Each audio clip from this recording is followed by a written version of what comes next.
কি করে? তাহলে কি লাগবে তোর বল, কি চাই? দাদুরে কি খাওয়াইছিলি তুই? আহ হুম? দাদুরে যেটা খাওয়াইছে ওইটা কি আর কি তোরে খাওয়ানো যাবে? কেন তো দাদুরে তো দুধ খাওয়াইছি। তো তাই এখন কি দাদু কি বিলাই যে দুধ মুখ দেওয়ার নাই ইয়া নষ্ট হয়ে গেছে গা দুধ? না, তুই কি দুধ খাবি?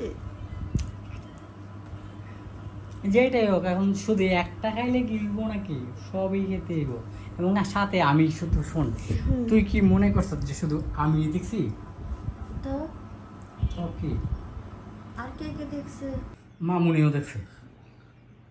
মারছে রে, বিপদ তো সব দেখি। আচ্ছা, হ্যাঁ, শোন, তো দাদুরে যেটা খাওয়াইছি আমি যদি এখন তোরে ওইটা খাওয়াই তাহলে আর কারোর কাছে বলবি না তো কিছু? আমি না আমার মুখ বন্ধ করে দিলি, মামুনের মুখ বন্ধ করে